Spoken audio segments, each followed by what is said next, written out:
Hello everybody, this is Juntas. Today I'm going to do a quick little video on the Grimdawn build that I settled on for my wizard. So, the third expansion is coming out now, and it's kind of funny. I've been meaning to kind of do more Grimdawn videos, but I never really got around to it. About a year ago, something like that, I kind of finished up the game and thought, yeah, this is good enough. You know, I made an insanely good build, and I still think that this is one of the most, fun and coolest build in the game, at least from what I researched back then. So initially, when I started playing this game here, leveling the character, etc., I was planning on going with this Panatis replicating missile, and then mixing in some sort of the devastation, and just getting a lot of the passives, and that was about it. Maybe I think I was experimenting with like a few trees. I think at the end I had like 3 different replicating missile builds, but in the end it just did not work out. That's not until I found some weird little video on YouTube that was only watched like, I don't know, 2,000 views or something, and it was an arcane necromancer build, and since then I have not looked back. This build is amazing. So I want to demo it first before we kind of get on. So this is, this is probably one of the hardest areas in the game, just kind of going into, kind of like a little demo. I always felt like this particular pull I'm going to be doing right now is kind of hard. I remember trying to do this when I was doing the missile build, and it was pretty hard to kind of do that. Should also mention that I rock 5 buffs, kind of normal in Grimdawn. You have a lot of these pre-buffs here, but it's not really an issue, you know, keeping them up and whatnot, because they don't really have a duration. Anywho, I always felt like this was a pretty hard area to do, because like in here there's like this dude is always up, and there's like all these other tanky mobs here. But as you can see, even with the current changes that came, we recently had a big patch that changed a lot of things in the game. Kind of just bug fixes, balance fixes, etc. It's still perfectly fine. So the way the build works is kind of like you have a lot of procs in Grimdawn, and then you have these skill set that does a lot of procs as well and some damage. It's not really that interesting because you're kind of just spamming them on cooldown. I guess one of the more interesting things is Mark of Torment, which you should place on an elite, the highest health mob or whatever that is attacking you. That gives you some survival. Then you also have Nullification, which is good to kind of reduce resistance of mobs, or if they have like a buff or something like that. It's just kind of like a win button against shielded mobs or something. Then Mirror Rocktease, back like a year ago, 2 years ago or something, this was a lot better than it is now. It definitely got nerfed somewhat recently, not in the patch that came just now, but in another patch before. Yeah, I will admit that this shield here was a little strong, so it's okay that they nerfed that. Anywho, I just wanted to mention that this build technically was stronger back then than it was before, just because of these balance changes that came now. But as you can see right now, I'm not even using like, you know, the Mirror Rocktease or even using Mark of Torment, and I still just kind of survive on these packs here. If I really, you know, start wielding Torment and going with the Mirror Rocktease, doing smart pulls and whatnot, you can easily do all content in the game. And I can of course just show you that as well. You know, down here the third tab of the character screenshot, where you kind of see the stats, play time, average item level and whatnot, total deaths. Yeah, I had a lot of deaths trying to work out what build I like. That missile build was hard to play. But yeah, you can see down here that the greatest monster I have killed is Lokar, and for people who maybe don't play this game, Lokar is just the hardest character to kill in this game currently, without the expansion anyways. Actually, technically that's not true. There's also another mob that can really only be killed with tanky builds that are completely tanky, so they don't really have that much damage. So that would be like a Death Knight or Soldier build. I don't really count that dude, because it's kind of... I don't even think he drops anything particularly interesting, and it's kind of just like a... It's just for tanks only. Of course I can't kill that dude because I don't have the survival that high, but my survival is still so high that I can easily go right now and kill Lokar. Probably even like in a party setting where more people are in the game and whatnot. Sort of like in Diablo 2, where the more people are in your game, the difficulty scales, or at least the health does. Can't remember if you also receive more damage, but I don't think you did. But yeah, you kind of see now I demoed the build and it just works. I will say that yes, it's not very interesting. I mean, half the time I don't even know where my damage comes from, because I'm basically just spamming all these 1, 2, 3, 4, 4 things on cooldown, and I don't really care when I'm using them. Like, I don't have a rotation. I don't have, like, in my mind, I'm not thinking like, oh, I should use Ravenous Earth first, or I should use Bone Harvest first. I'm just using it, bam, bam, bam. So in that way, you know, I talked a little about before in other videos where I kind of like simple builds that don't have to think a lot, so I can be more focused on like my positioning, the gameplay, and just relaxing and enjoying the actual gameplay experience itself.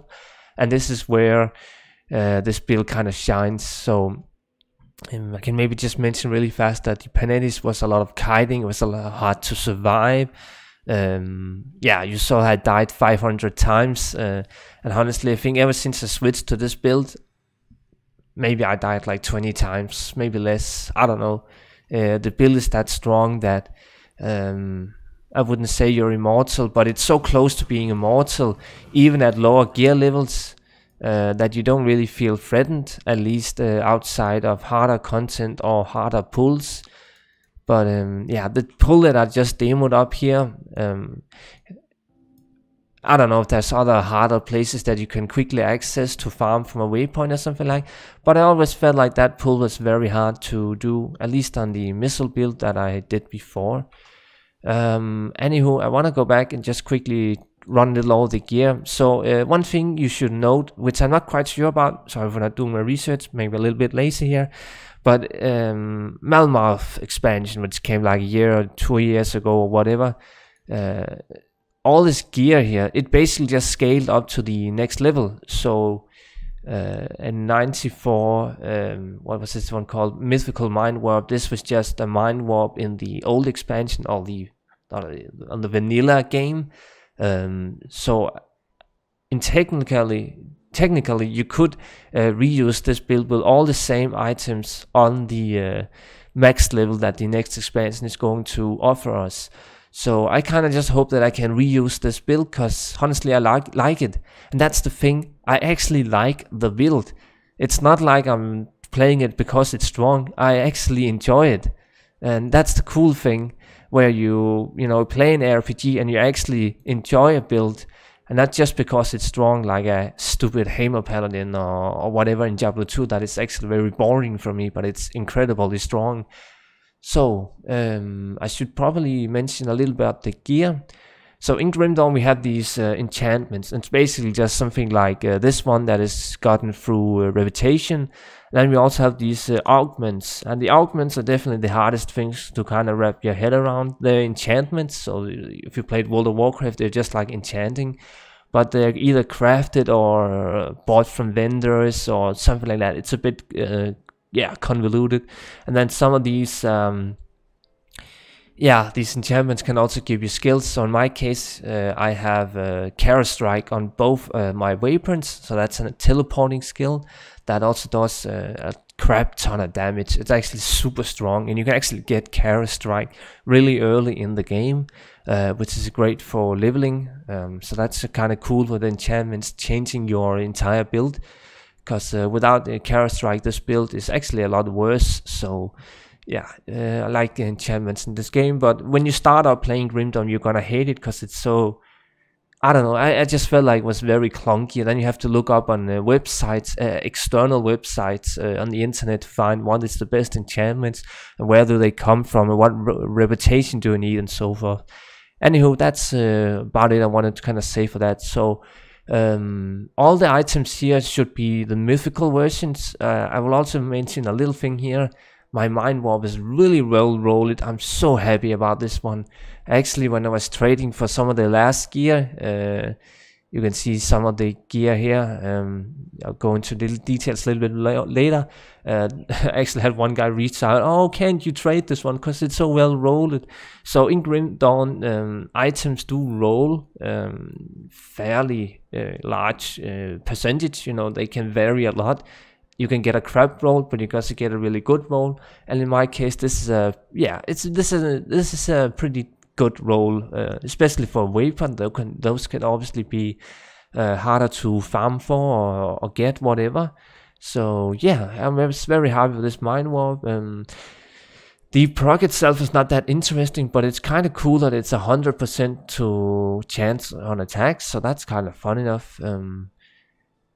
Yeah, what can I say? It has a lot of stats. It's not so important to kind of understand all these stats here, because you know there's so many mechanics going on with procs. So you can see that I have, just in this weapon alone, well, let's try to count it. I have 1, 2, 3. Let's see, 1, 2, 3, 4 procs on just this weapon alone. You can technically say I have 5 with Carrot Strike. You know, Grimdawn is a little ridiculous in the way, but you don't really notice all the procs and damage you're doing because there's just so much going on. But yeah, I was very happy with that one. Oh, I had it in a public game. Yeah, that was fun. Decree of Eldritch. This weapon was the dream weapon back when I started playing my missile build. I was so wanting this weapon, and then I finally got it through trading. It's actually very hard to get this weapon because it has a low drop chance from a really high area in the game, so it takes a lot of time to kind of run through the area to get to the boss that drops it with a low chance.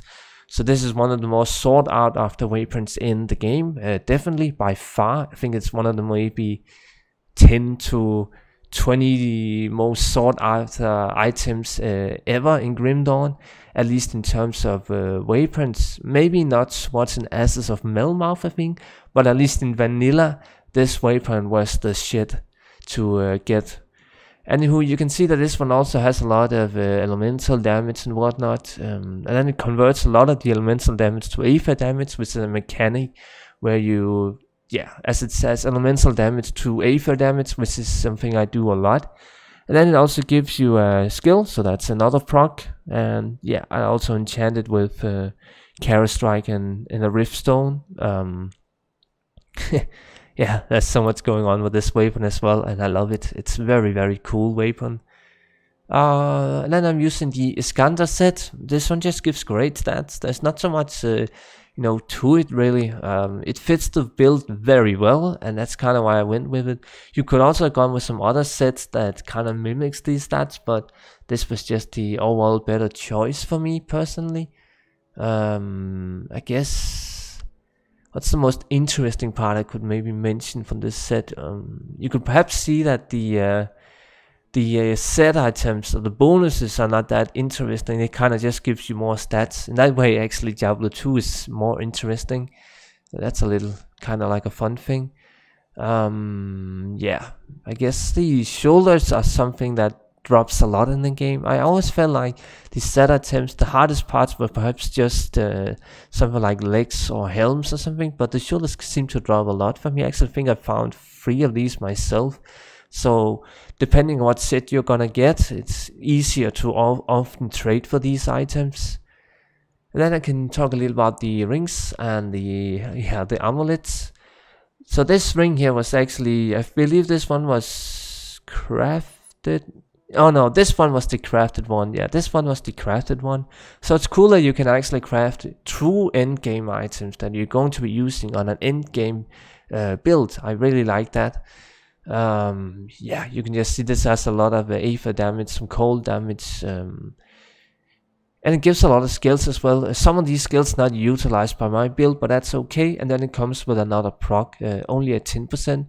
But still a very strong proc. You can see it's doing 2000 Aether damage, which is quite a lot actually. And I also enchanted this one. Then the other one is also just another proc on the ring. It also gives a crap ton of Aether damage. This one is very high in Aether damage. And yeah, I guess it does convert Chaos damage to Aether damage as well. But I don't really utilize the skills disintegration and doom bolts. That's a bit of a waste on my part. What can I think about this one? Not so much on the helm actually. It's a bit mood as well. It has a proc, but that's about it. Or a skill even granted by an item. Yeah. Could also mention really fast that the Creek set is used on quite a few builds that uses Arcane and Soldier. It's just very strong, and it's quite easy to farm these set items here. I was actually able to, I believe, farm one of the two items myself before I traded another one for better stats or something like that. This one also has a proc, and then the shooters also comes with... No, I thought they had some of the movement speed proc. They don't, never mind, this doesn't, but they do come with 8% movement speed. So boots in Grimdawn doesn't really come with a lot of movement speed. So that's a bit of a bummer. You're actually not moving very fast in Grimdawn.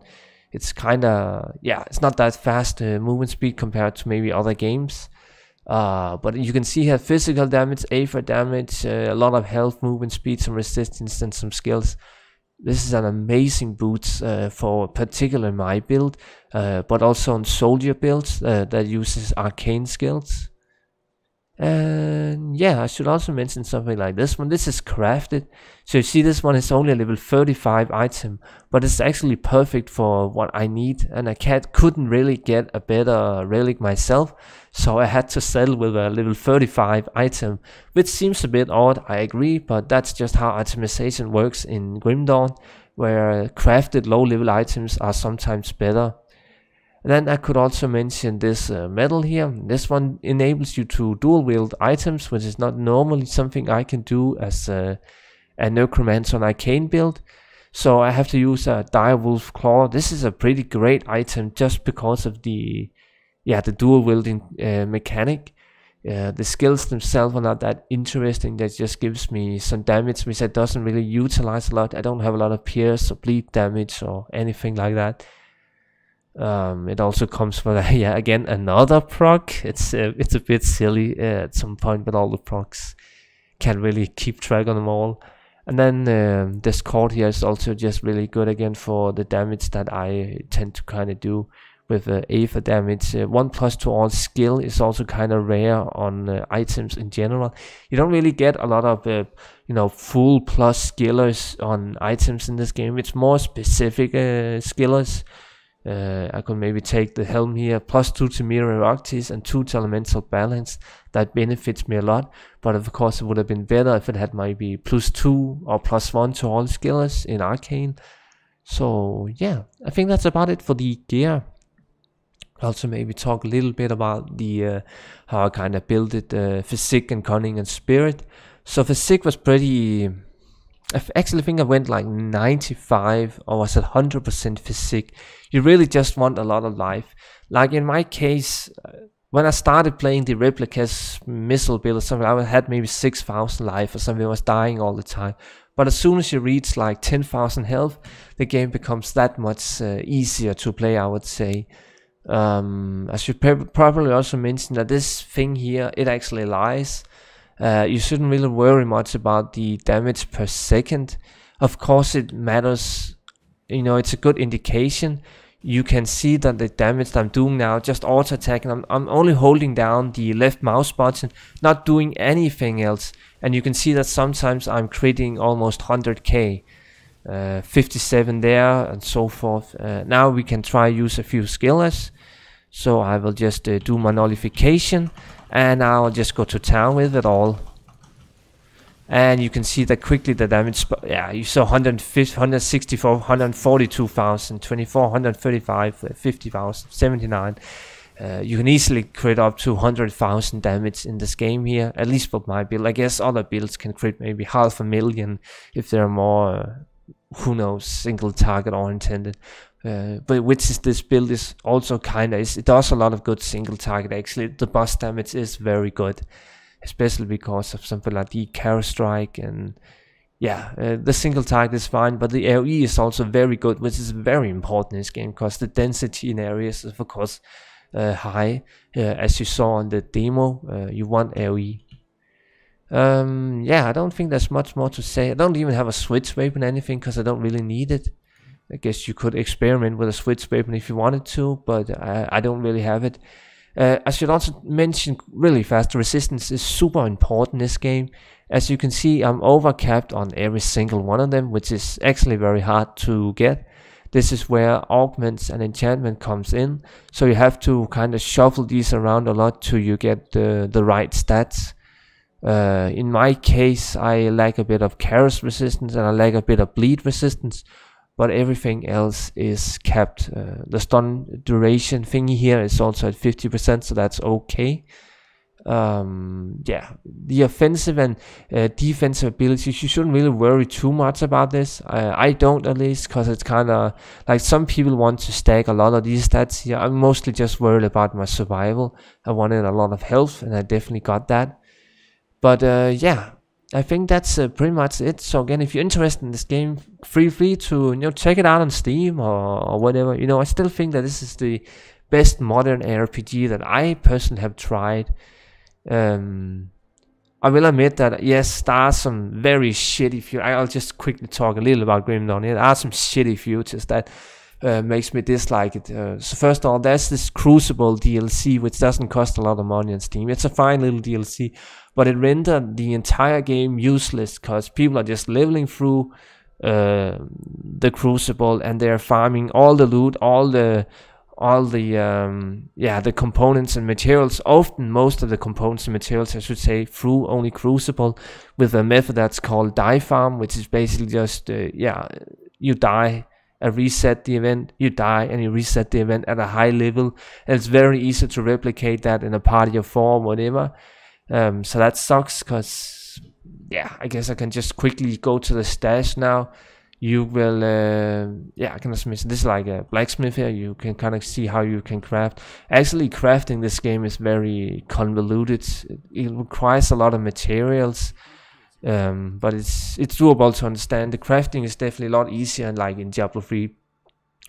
But like you can see all the loot that I have. This is just all the loot that I saved on my own stash. Then you also got an item transfer and all this loot here and so much more that I had to destroy. This is loot that I've just farmed, not actually through the normal game. Mostly I would say maybe 80% of all the loot that I've gained in Grimdawn is actually just through die farm on Crucible, because everyone was doing it. And if everyone is doing it, fuck yeah, I'm gonna do it as well. As a screw that. I'm not gonna limit myself for some self-found glorified rule that I set for myself. If the game, the developers even allows a mechanic to exist in a game, the fuck yeah, I'm gonna use it, even if it means that all other loot farming methods, farming a certain area or whatever, think bail runs are useless. But I hope that maybe the next expansion kinda solves that. I don't know how it could, because Crucible is probably just gonna be updated with all the new loot from the next expansion. So yeah, that mechanic was probably the main reason why I always felt like that sucked. Of course, you can just not do die farm in Crucible and just completely ignore that DLC. That's fine. And then also another thing I wanted to mention, that the multiplayer is not really that high. It's not that strong, and the way we can trade in the game is all done through the official Grimdawn forum in a sticky thread, which screams 2001 or something. Oh, obviously it's not as popular as PoE or some other RPGs, so the community in trading and whatnot is not that strong. Most people are only gonna clock like 25 hours in this game and then quit forever. Whatever, it's a casual RPG or whatever, but like I trade a lot and I want to be able to trade in this game. It was actually kind of hard to trade for some of these items here. Definitely looked for at least a week, maybe 2 weeks for some of the items in sticky threads, bombing threads. Yeah, there wasn't really much on Reddit at that time either when I was trading in this game for this particular build here. So yeah, the trading and that DLC there is just my main 2 gripes. I could maybe also mention again that it's not that popular. The multiplayer is not that, I want more people to play the game if I'm also gonna be able to, you know, get something more out of it, because you need a lot of casual players, you need a lot of hardcore players, and you need a lot of players in between to really make this you know, social multiplayer experience richer and more fun for everyone. At least that's how I see it. But anywho, that's how I kind of wanted to yeah, make this little update video for Grimdawn. Again, I love this build, and I was very happy to do it because it's a lot of fun, and you know, incorporates everything I wanted out of a build in an RPG. It's melee, which is actually something I somehow prefer. It has AoE and has a simple play style. Very nice. Still, if I had to mention just one thing, I would have loved to see more raw sorceress builds. I know they buffed the Aether Array build is actually quite strong, and also they buffed this Trojan Sky Shard and whatnot builds like that. Also kind of buffed Devastation, but for Arcane, you know, making a sorceress in Diablo 2, damn, that's what I wanted to do.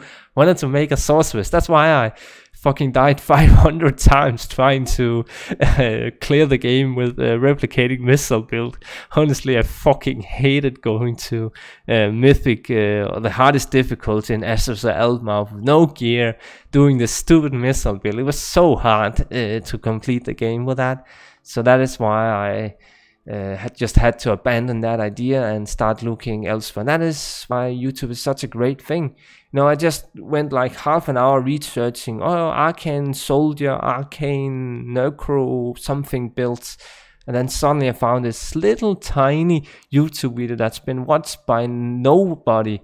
And suddenly I had this amazing build I was able to copy and then make my own twist on it. Ah, brilliant.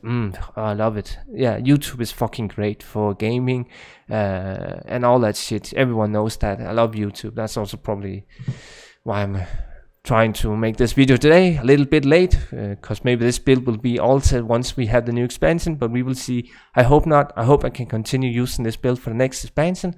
But that's it. Thank you so much for watching, everyone, and have a good one.